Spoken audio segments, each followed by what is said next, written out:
Hello, welcome to August 10th special report for TLRY. We had a small gain today. Let's go look at that.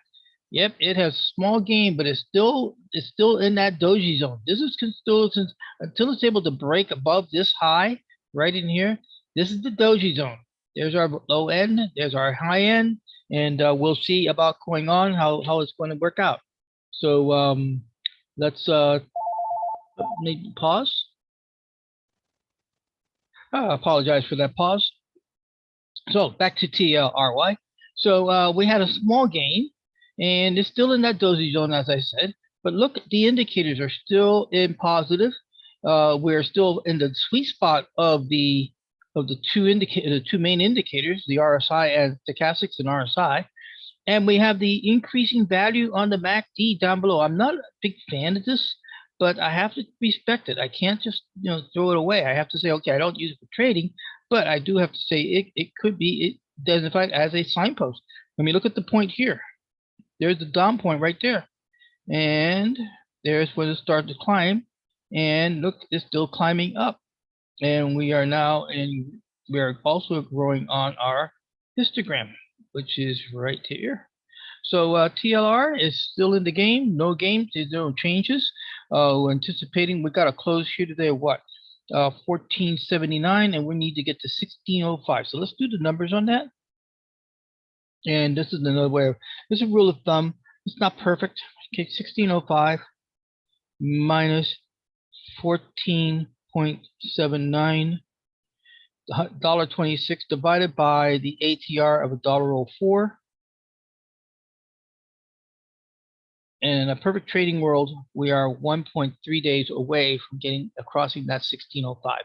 So you round it up to the next number in 2 days. We're 2 days away, providing that. Again, if it's a perfect trading world, I would anticipate probably we are Tuesday here on August 10th. I would probably be looking forward to maybe by Friday. If Friday we can get some good news, we just might be able to close above that 1605 and then get to the EP stop. That's what I'm looking for. I'm looking to get to that EP stop. That's what I want to get there, and we start looking at March. And again, this is a DTE trade that's going to December, right there, 16 December. But we do have exit clauses that we can be exercised to use. And that is if we get to 10x on the trade, which is way up here in $50. There it is, way up there. That's your 10x right there for your trade. Or we get to 200 over here, or we just let it ride. We just here, ride, Sally, ride. 16 December. Yeah, go 16 December and see where it goes. Because DTEs in past back testing has been lucrative. But what we added stops. This is no stops. This is why these two are still in the, well, Yelp is actually catching up. Look, Yelp is matching the minus on the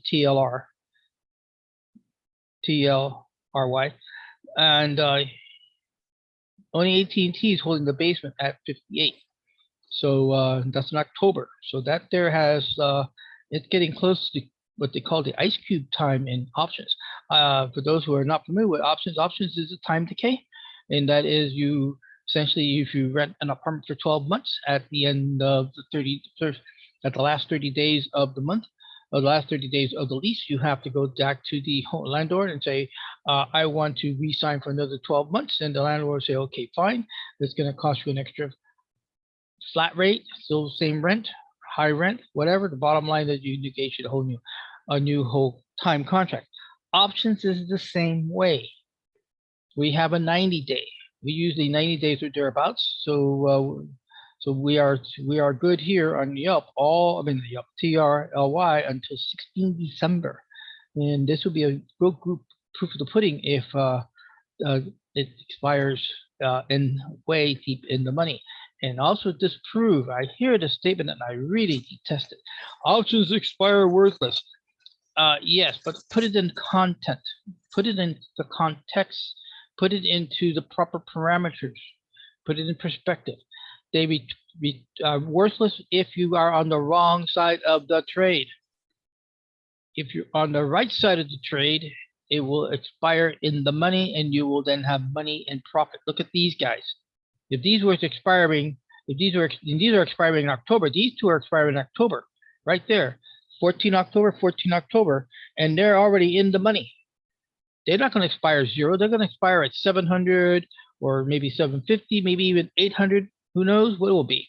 And we got to get out of the trade one day prior so that we don't get assigned. Assigned means that we end up having to buy the option at what strike price we had set this to be. Okay, so there's the story for TLRY, and that is that there's no game change. We know our rules. We review the seven exits. We only have one so far, which is right here. We're working on getting to number 2. There is number 3. There is number 4, and then after that is determination of exercising the 2 exit clauses of 10x on the trade I just showed you, or 200 over here, or we go to expiration date. And with that said, we're going to conclude that. I'm going to do a separate video. For those who are following forward testing, I will do a separate video for forward testing. So with that, this is solely dedicated to TLRY, and let's make some money. And with that, I thank you very much, and take care. Bye-bye.